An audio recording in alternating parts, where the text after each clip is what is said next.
राजस्थान की अरावली पहाड़ियों के बीच बसा भानगढ़ का किला, एक ऐसी जगह जिसके नाम से ही अक्सर लोगों के मन में खौफ पैदा हो जाता है। इसे एशिया की सबसे डरावनी जगह कहा जाता है। लेकिन आज की इस चर्चा में हम उन पुरानी भूतिया कहानियों और अफवाहों को किनारे रखकर सीधे विज्ञान और इतिहास के पन्नों में गोता लगाने वाले हैं। यह सफर इस कुख्यात खंडर की एक बिल्कुल नई और चौंकाने वाली सच्चाई सामने रखेगा। तो चलिए सीधे मुद्दे पर आते हैं और शुरुआत करते हैं उस एक चीज से जो इस पूरे रहस्य को सबसे ज्यादा हवा देती है। किले के मुख्य द्वार पर लगा ये सरकारी बोर्ड। ये कोई आम चेतावनी नहीं है, इसे खुद भारतीय पुरातत्व सर्वेक्षण यानी एएसआई ने लगाया है। जब एक सरकारी संस्था साफ साफ लिख दे कि सूर्यास्त के बाद यहां जाना सख्त मना है, तो इंसानी दिमाग स्वाभाविक रूप से मान लेता है कि भाई यहां जरूर कोई पारलौकिक शक्ति मौजूद है। यही वो बोर्ड है जो लाखों पर्यटकों को इस अलौकिक रोमांच पर विश्वास करने के लिए मजबूर कर देता है। इसी सरकारी चेतावनी से जुड़ी एक बहुत ही मशहूर कहानी आजकल काफी सुनने को मिलती है। कहा जाता है कि एक रात 3 दोस्तों ने इस नियम को तोड़ने का फैसला किया। वे घुप अंधेरे में किले के अंदर घुसे, लेकिन तभी एक का पैर फिसला और वो एक सूखे कुएं में जा गिरा। बाकी दोनों जब उसे निकालकर अस्पताल ले जा रहे थे तो रास्ते में उनकी कार का एक्सीडेंट हो गया और तीनों की मौत हो गई। इस तरह की असत्यापित कहानियों ने भानगढ़ की इस जानलेवा छवि को और भी पुख्ता कर दिया है कि जो भी नियम तोड़ता है वो बचता नहीं है। भाग 1, पौराणिक शराब, बाबा बालूनाथ और तांत्रिक सिंघिया।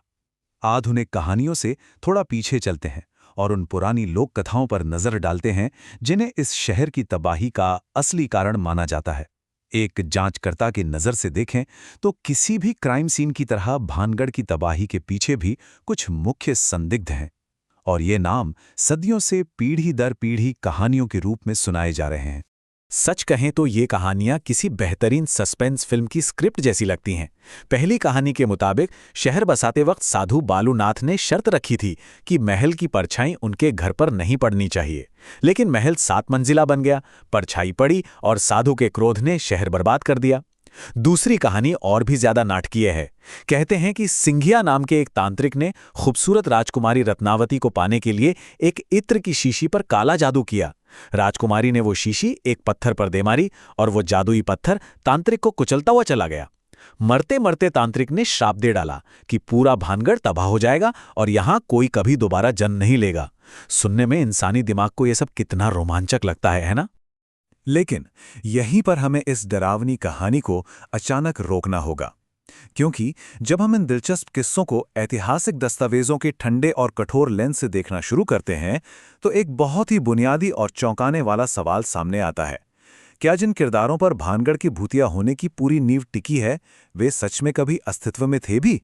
तो सबसे अहम बात यह है कि इतिहास के पन्नों में इन किरदारों का कोई वजूद ही नहीं मिलता, बिल्कुल शून्य। राजकुमारी रत्नावती, तांत्रिक सिंघिया या बाबा बालूनाथ का कोई भी सत्यापित ऐतिहासिक प्रमाण, कोई शिलालेख या उस दौर का कोई भी दस्तावेज मौजूद नहीं है। किसी को नहीं पता कि ये राजकुमारी किस सदी की थी या किसकी बेटी थी। ये पूरी तरह से सिर्फ लोक कथाएं हैं जो समय के साथ एक पीढ़ी से दूसरी पीढ़ी तक जाते जाते और भी ज्यादा नाटकीय होती चली गई। भाग 2, डर का विज्ञान। लोग भूतों को क्यों महसूस करते हैं? अब सवाल ये उठता है कि अगर ये किरदार कभी थे ही नहीं और ये भूतिया कहानियां सिर्फ एक मिथक हैं, तो फिर उन हजारों पर्यटकों का क्या जो दावा करते हैं कि उन्होंने वहां अजीब सी बेचैनी महसूस की है या किसी साए को देखा है? अगर इसके पीछे कोई पारलौकिक कारण नहीं है तो इसका स्पष्टीकरण ठोस विज्ञान में छिपा होना चाहिए। इस पूरे रहस्य का सबसे बड़ा वैज्ञानिक कारण है इंफ्रासाउंड। ये वो अदृश्य ध्वनि तरंगे हैं जिनकी फ्रीक्वेंसी 20 हर्ट्ज से भी कम होती है। इंसानी कान इन्हें सुन तो नहीं पाते, लेकिन हमारा शरीर इन्हें महसूस जरूर कर सकता है।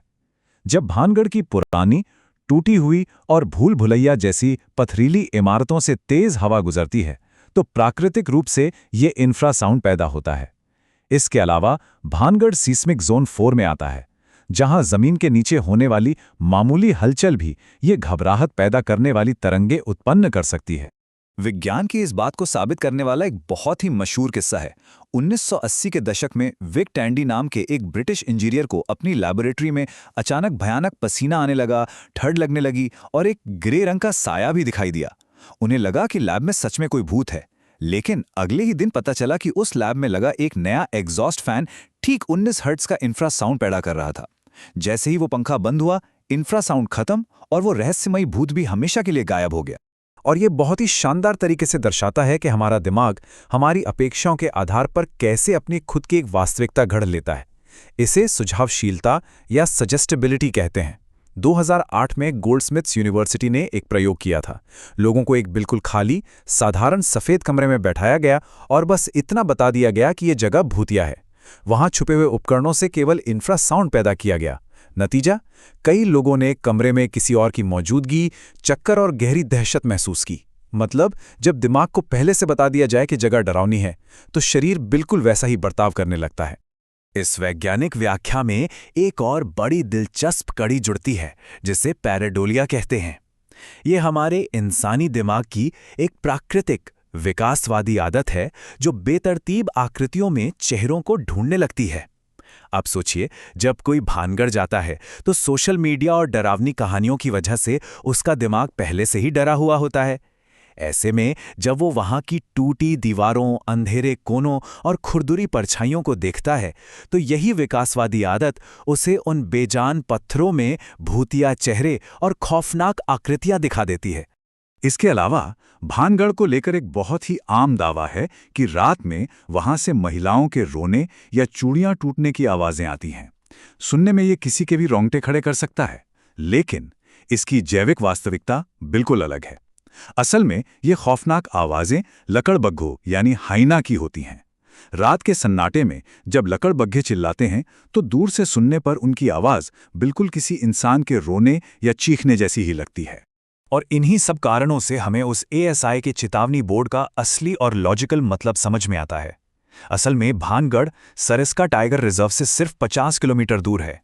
रात के समय वहां बाघ, तेंदुए और लकड़बग्घे अक्सर इन खंडहरों में आ धमकते हैं। इसके साथ ही वो जर्जर दीवारें इतनी कमजोर हैं कि कभी भी गिर सकती हैं, और वहां घोर अंधेरा रहता है। इसलिए वो चेतावनी बोर्ड किसी भूत प्रेत से बचाने के लिए नहीं है, बल्कि जंगली जानवरों और ढहती इमारतों के वास्तविक खतरे से बचाने के लिए उठाया गया एक प्रशासनिक सुरक्षा कदम है।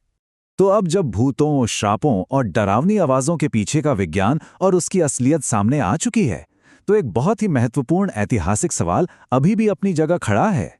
अगर भानगढ़ को किसी तांत्रिक के श्राप ने नष्ट नहीं किया, तो 9000 घरों वाला वो फलता फूलता शहर आखिर रातों रात एक वीरान खंडहर में कैसे तब्दील हो गया? भाग 3, असली पतन, खौफ से ऊपर इतिहास। इस सवाल का जवाब किसी जादुई इत्र की शीशी या किसी क्रोधित साधु के श्राप में नहीं, बल्कि इतिहास की एक बेहद गंभीर और दुखद सच्चाई में छिपा है।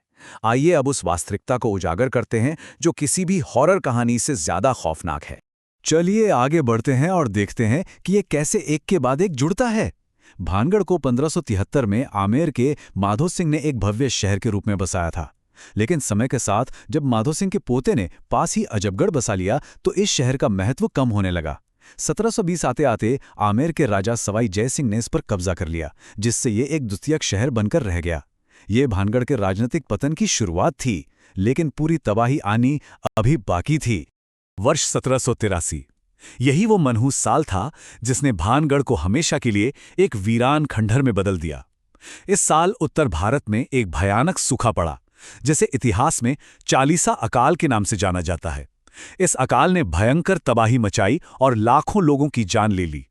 पानी और भोजन की इतनी भयानक कमी हो गई कि लोग भानगढ़ जैसे सूख चुके शहर को हमेशा के लिए छोड़कर वहां से पलायन कर गए। यही वो असली त्रासदी थी जिसने इस हंसते खेलते शहर को हमेशा के लिए उजाड़ दिया। अब देखा जाए तो अकाल के कारण शहर का खाली होना सुनने में थोड़ा फीका और बोरिंग लगता है ना? इसकी तुलना में एक दुष्ट तांत्रिक का श्राप कहीं ज्यादा मसालेदार कहानी बनाता है। सच तो यह है कि स्थानीय अर्थव्यवस्था इसी डार्क टूरिज्म के सहारे खूब फल फूल रही है। और आज के दौर में सोशल मीडिया के एल्गोरिदम उन रहस्यमयी कहानियों को ज्यादा वायरल करते हैं जिनमें भूत और खौफ हो, न कि 18वीं सदी के सूखे का कोई ऐतिहासिक तथ्य। अब यहां जो बात सच में दिलचस्प है वो है महान वैज्ञानिक मैरी क्यूरी का ये विचार।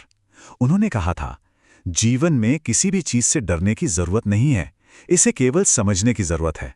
ये एक विचार भानगढ़ के पूरे भूतिया तिलिस्म को पल भर में तोड़ देता है।